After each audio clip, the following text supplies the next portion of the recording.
Ooh.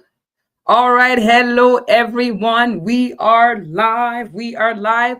I am Dr. Lebinton. Good to see you this Saturday morning, and so glad you have joined us in our conversations on emotional eating, what's really going on, and how to take back control.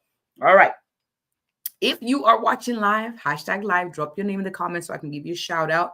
And I'll be honest with you, this is a personal topic for me. I've seen just not how this is personal for me.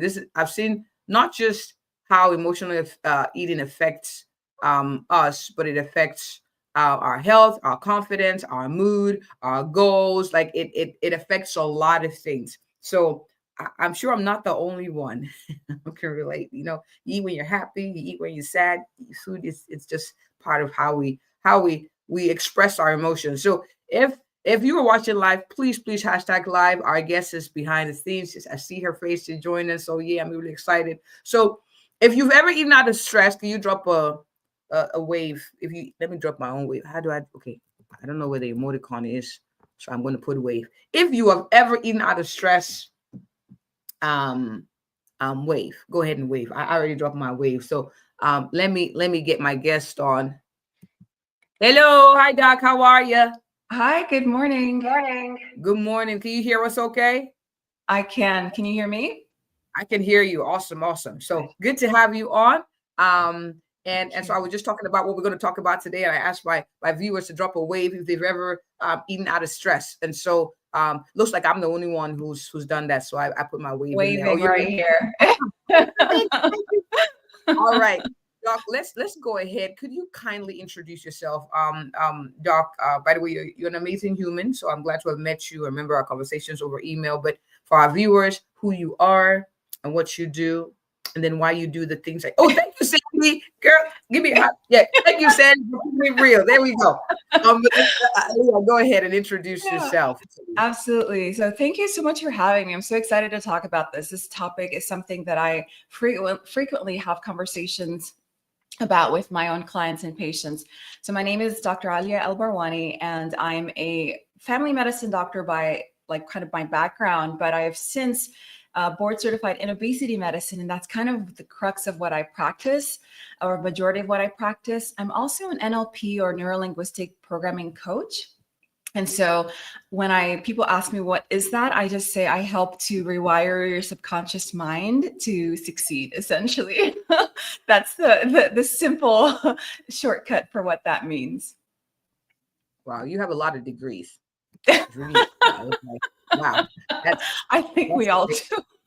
do. Now, Overachieving women. but why do you do what you do? Why do you do what you do, Doc?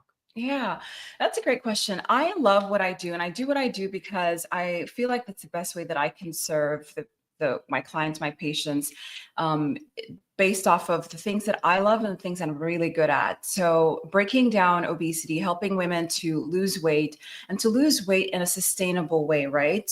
It starts with mindset. I've really experienced that through my own work, my own life, as well as through working with women. That mindset is where everything starts. And the reason that women that keep yo-yoing up and down are not able to sustain weight loss is because the mindset is not there. And so that's what really prompted me to go back and get my master's certification in NLP, to really help people to understand how their brain works and to recognize the limitations that honestly we're putting on ourselves to achieve our goals. And so when you can understand that and figure out how to rewire your subconscious, that really like Mm. opens the floodgates for success. And I really believe that that's possible for every woman, for everybody, but I love women. That's fair. No shame in your game. I like your bias.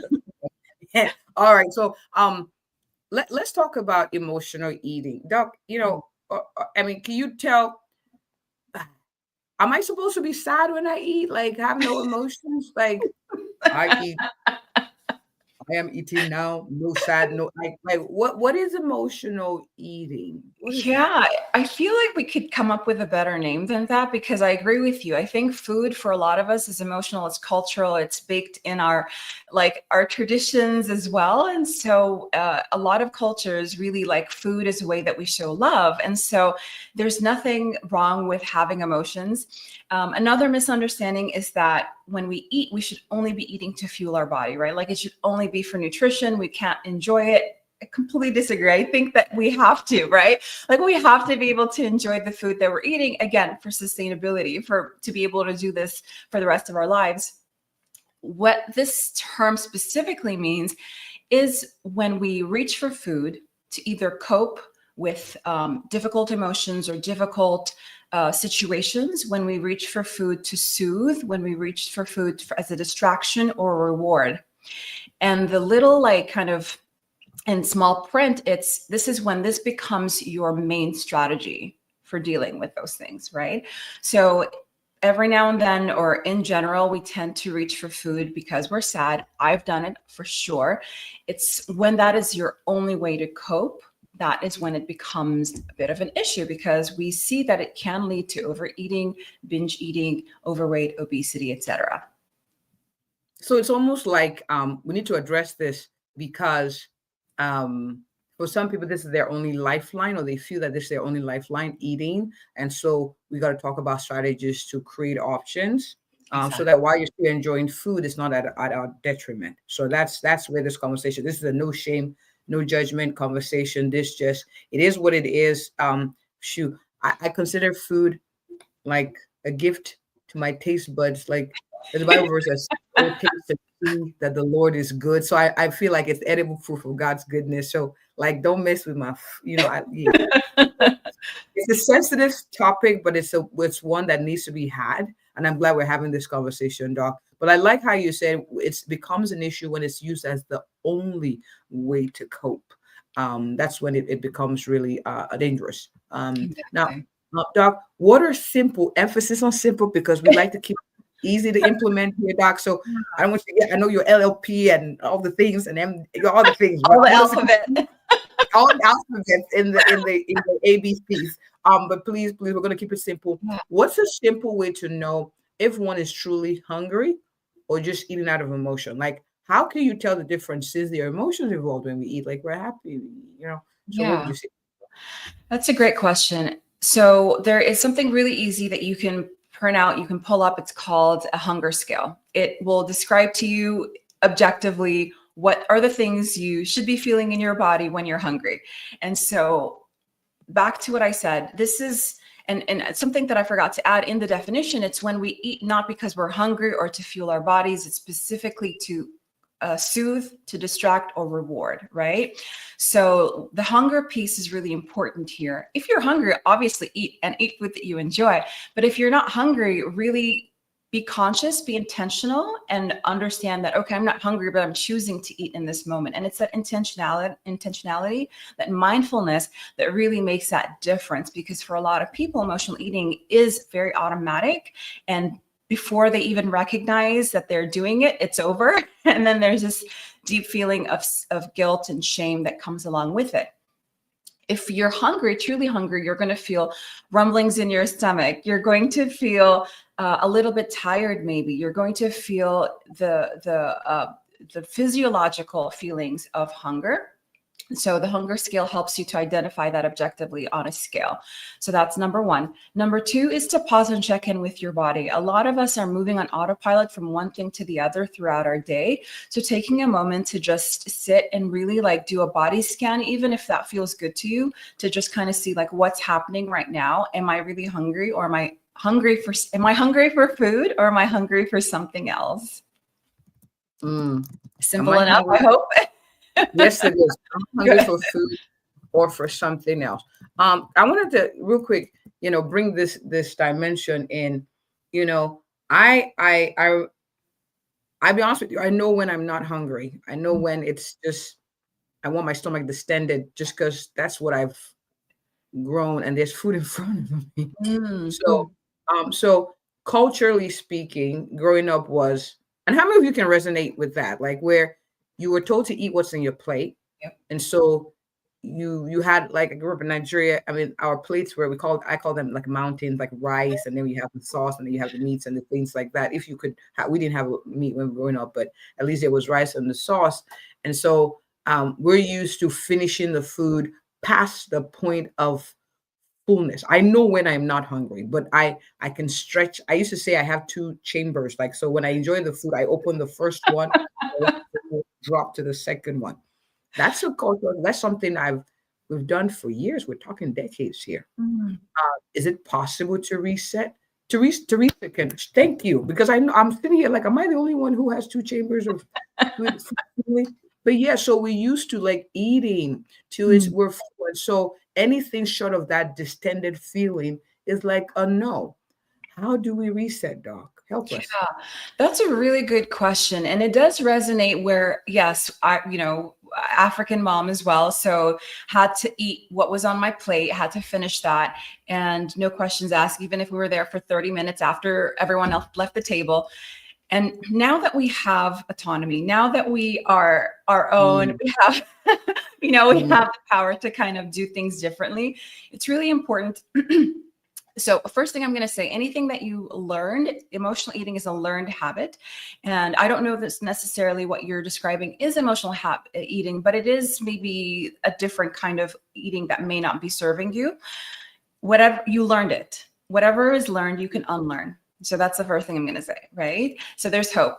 The next thing I'm going to say is the first step is, again, awareness, being mindful and recognizing this, because when something is automatic and you're doing this without thinking, that's when it continues to happen. The first step to breaking that cycle is recognizing that it's happening, and then breaking that wired connection, breaking those neurological pathways that fire together whenever you see a plate of food in front of you, and saying, am I actually hungry? That small step, even when it comes to emotional eating, just stopping and recognizing that helps to break that wiring and firing that happens in our brain.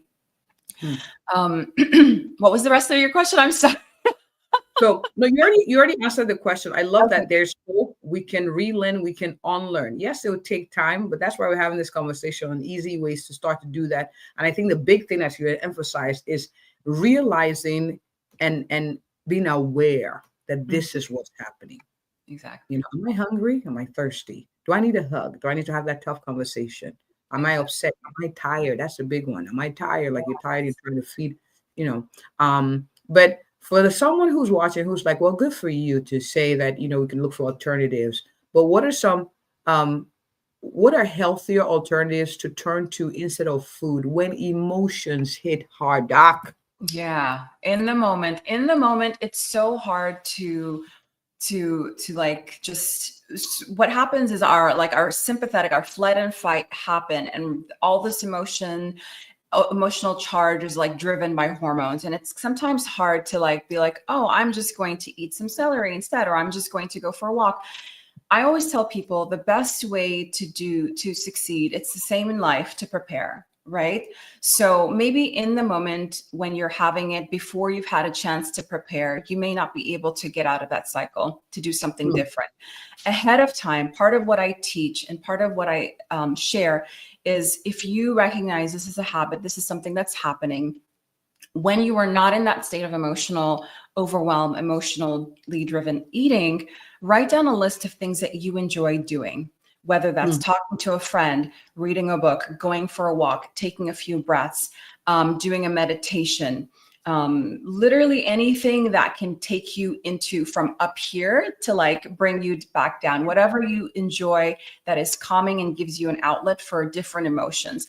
And I even tell people to take it a step further and maybe even categorize it. So for example, if you're feeling lonely, maybe that's when you talk to a friend. But if you're tired, maybe you don't feel like talking, maybe a nice gentle walk, maybe taking a nap, maybe doing some meditation. So really categorizing, once you recognize what are your specific triggers, whether that's sadness, loneliness, and it can be all of the above, but really just awareness, kind of breaking down that awareness, and then putting into a kind of a organizing some different activities that can help address the different emotions. And it's going to take repetition. It's like going to the gym. You have to put the reps in to build that muscle. And so, again, if it's hard in the beginning, don't be discouraged. It gets easier with time the more reps you put in. Put in the reps. You don't go to the gym one time and like, oh, I got muscles. You got to put in the Exactly. reps, Or right? abs. Exactly. Like it's you have to put in the reps. It's going to take time. And I like that we're not teaching here that, go ahead and punish yourself and don't address that you're going through a stressful time. We're saying let's look for alternatives. And I Mhm. love what Teresa says here. By the way, Teresa, shout out to you. She said, I am learning to leave food on the plate that I don't have to finish like we are taught growing up as an African. Yeah. I agree. Another hack I do, I've gotten smaller plates so the food looks zoomed in. Right? Right, guys? Exactly. These little hacks are really great for tricking the eye. I like that one too. Yeah. Using a plate. There's some evidence about different colored plates as well. There's a whole like Mhm. science to all of that. Another trick that I like to do, because sometimes I want to eat the the carb rich and nutrition empty foods. I'll start with my vegetables. I try to start with my vegetables. That way I'm a little bit more full. And then Mhm. still have foods that I enjoy. However, I'm now eating it in a eating the amount that my body probably will be like, okay, that's all I needed. And when I teach my patients to eat this way, they'll say, because I don't teach restriction. And so they'll say, oh, I had a cookie or I had a pizza today. And they feel comfortable sharing that with me, which I love. And Mhm. they'll say, but guess what? I only had one slice because that's all I needed. And I got a salad along with it. So when you learn to be mindful and recognize, I know I love hearing those things. And it's not, I never like kind of like, hey, you need to do this. It's more something that they like recognize because they're being mindful. They realize like 4 pieces of slices of pizza, I feel terrible. I'm done for the day, right? Like yesterday I had rice, right, and beans for lunch. And I remember when I put it, I was like, because sometimes when the food is cold, you're not really sure. Then you heat it up and it's like expands, and you're like, oh God, this is a little lot. And so I ate what I could, and then there was a little bit of rice left. I didn't finish it because I was like, I'm so full, but I was done for the day. And I'm like, not doing that again. Not having rice in the middle of my day because I was done. And so just recognizing how food affects you and being mindful of that can really shape the way that you behave too. It's so interesting. I've gone through this journey, and I like that we're keeping it real here. I actually started reading more because of this. Oh, wow. Um, my metabolism, I believe, is fast, so I can get away. Usually, we eat a whole lot. I eat healthy for the most part, but I can eat a lot, and so I would find myself going to the kitchen, just a plate, like I can eat 3 plates of food, like easy. I feel Mhm. distended. I can still chug it down because it's like it's a self-soothe. And then I was like, you know what? Actually have to practice what I preach so I can tell patients or my clients real life stories. And so I was like, what's the next best thing that I can do instead of eating? And it was the Holy Spirit kind of catching me on the spirit of gluttony, where you Mhm. just, and I was like, because there's the whole shame about, not practicing what you preach and eating and telling people one thing and doing something different. And I was like, you know what, what's the next best thing? And so now I'll go to my room and read. In fact, my husband asked me one day, what is with you and reading? I'm like, so I don't keep eating. He was like, I say, otherwise I'll find myself in the kitchen. So I Mhm. enjoy reading, I enjoy painting. And so it's like I have like 6 books by my bed. So my Bible, I'll read different things, and I get to enjoy myself, almost like give myself a hug. So it's like next best thing. I can't always go out and take that walk, and I can't always call that friend. Maybe I'm too tired or too drained, but at least I found other options. So we're having conversations here. We're keeping it real. These things, it's not a shame issue. And that was going to be my next question, Doc. How can someone start building awareness around their eating patterns without feeling guilty or ashamed? So that's a Yeah. good. That's a really good question. And I think that it's going to be different for different people, to be honest with you. The first thing is having conversations like this, right? Recognizing that this is common. Oftentimes, the shame and the guilt can come because we feel like we're alone and we're the only ones going through something. And so that can feel like, what's wrong with me? Like it's just me that's doing this. So having conversations and recognizing that actually a lot of women specifically also, really struggle with this can sometimes allow you to stop and recognize, okay, I'm not alone. The other thing is really this is something that therapists also recommend, and I say to patients as well, and we probably heard this, which is, how would you talk to a loved one if they came to you with this problem? And for some people, that idea is like so foreign to them, but who deserves love more than you, right? Like for myself, for yourself, like who else deserves the love that you're pouring into a friend than you? And so just kind of imagining and putting yourself in a situation, and if a friend came to me and said this, what would I say to them? Sometimes taking yourself out of first person can help, because now you're not like, oh, you're so stupid. Oh, you're so this. You're instead saying, hey, it's okay. Hey, let's do this instead. It's gentle, that gentle parenting everyone's talking about. You're gently parenting yourself to be, and then that allows you to be curious instead of judgmental. That allows you to find alternatives and get creative instead of feeling kind of hopeless. I like that. All right, so I'm gonna do a quick poll for those of you watching now. We talked about we're being vulnerable here. I shared my own story. So, what's one food you crave when you're stressed? What is one food you crave when you're stressed? I want you to drop in the comment. This is a no judgment zone. And now we're going to talk about, Doc, like maybe next best thing. Like, what's the next best thing I could do? For me, it's rice. Good old rice, not brown rice. It's white parboiled. That's what you crave, you said? Yes, white parboiled rice and she said something sweet and bluebell vanilla ice cream. Oh man. Don't judge me. Don't judge me. Question. For me, it used to be sweet, but I think more, if I had to choose, I think something crunchy and salty, like that combination. And I used to be really big on potato chips, but recently I've rediscovered my love of homemade popcorn, like good old putting it on the stove with a little bit of like letting it pop. And I find that so satisfying. I don't know if it's ASMR of like the popping and like the crowd. I don't know what it is, but I have not eaten chips in a while. And, I'm just like my friends know me, I'm a chips fiend, but like, I'm just like, oh no, popcorn's good. I make a big old batch and I put it in a airtight Tupperware and I just munch on it whenever I get the urge. It's definitely a lot more healthy than potato chips. Bought the ice cream for the fruit, when you blend fruit, you make a popsicle. Oh, so nice. Okay.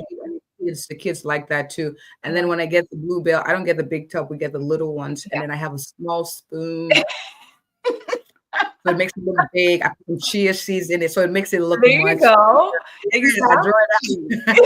There you go. I love that. How can you still enjoy the foods that we love, right? Again, you said we want to our taste buds. We want our taste buds to light up, and so sometimes it's just going to be ice cream and chia seeds. Yep, never heard of that, but I love it. Or now, Doc, what should someone keep in their kitchen to support better choices when they're emotional? Oh, that's a good question. Things to put in their.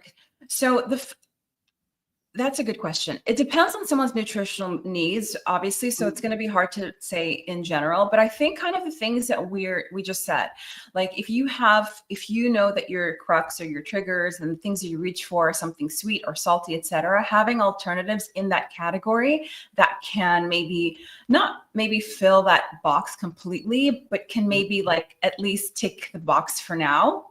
And or having what you want, but in a smaller amount, because oftentimes what I found with restrictive eating, and if you say, I'm not going to have any ice cream at all for the whole month, the next month you're going to binge. Every day you're having ice cream, right? You may make it through the month without ice cream, but you may be binging. And so really approaching this not from a place of scarcity and restriction, but how can I have this and meet my goals? And so if you focus instead on what are your health goals, and then trying to include this into that, as opposed to like focusing on that thing that you're craving, that can help to bring balance, whatever that looks like for you. So I know it's not a perfect answer, but it's going to be different for different people. So I'll leave it general. I agree. All right, Doc. So we're saying, is it okay to comfort eat sometimes? Yeah, I do it too, right? It's not about never doing it. It's about just having options, having other things in your arsenal, having other tools in your toolbox that can help you to deal with whatever you're going through. Because at the end of the day, even when I do emotionally eat, it's a very temporary band-aid. I feel good in the moment when I'm tired and I'm too tired to make decisions and I have something that I wouldn't otherwise eat, but it felt good in the moment. Okay, that was delicious. Moving on. I still have to get back to this problem, right? So it's a distraction. It's something that's just temporary. So really addressing whatever the underlying thing is. And I have a course that I go into. Oftentimes there's an underlying emotion that's really the driver, whether that's anxiety or stress or anger or fear. There's an underlying emotion. If you do it regularly, I'm not talking about the occasional comfort eater, but if this is your coping mechanism, why are you coping? What are you coping from, right? Like digging and getting to the root of what actually you're trying to cover or to heal with this temporary fix. Mm. And we're looking for the deep work. We're looking for real. And for someone who's watching, it's like, oh, why don't we leave?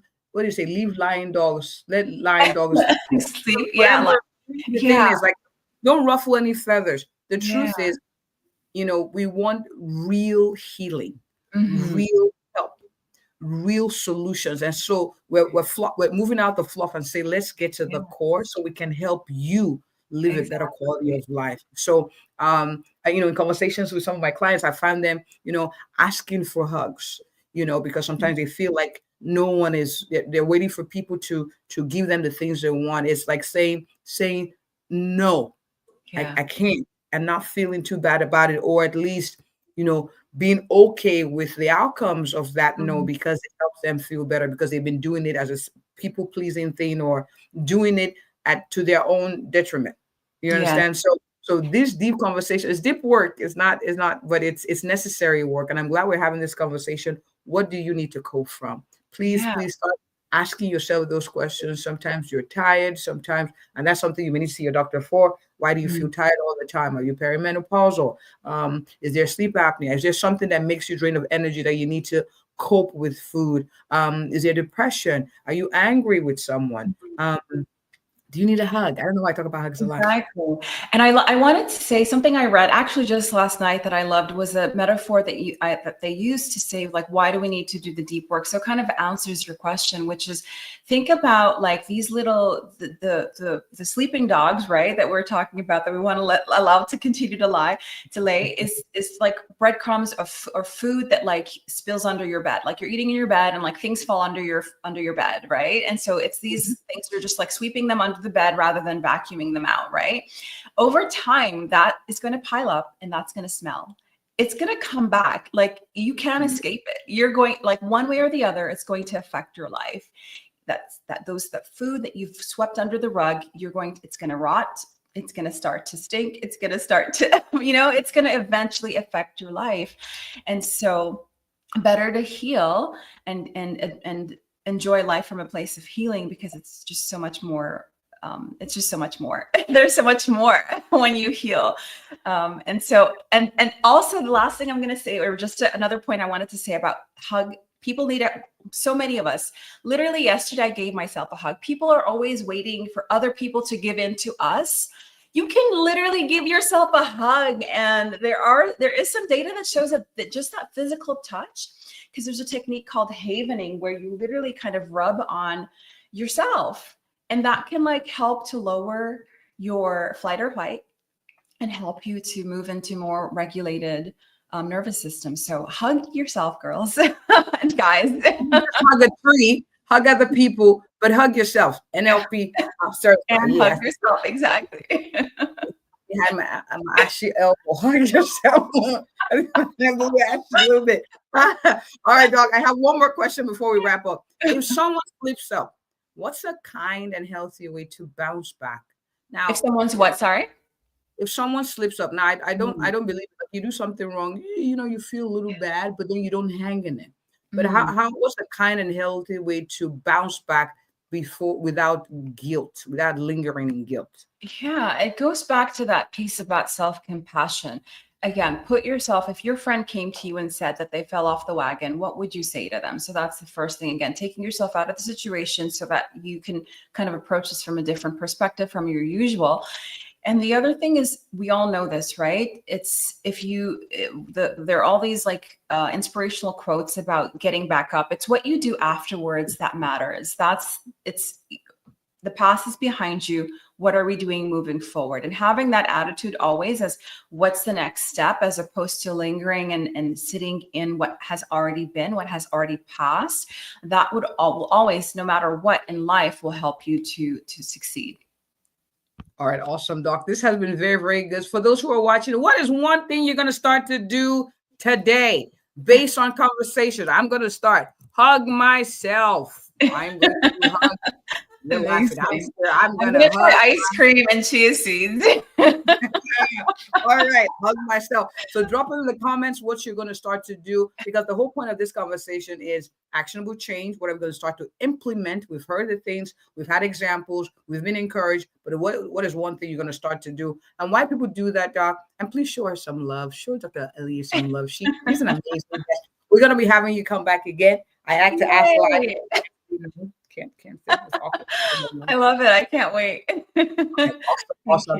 But Doc, for someone who's watching, who's like, wow, I like this doctor. I like how she explains things. I like all the letters behind her name. Where can people find you to connect with you, Doc?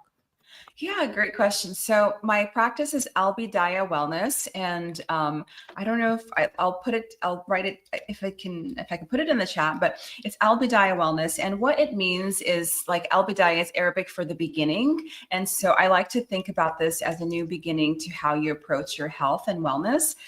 You can find me under that handle on my website, albidayawellness.com. And on Instagram, TikTok, all of the social media under that same handle.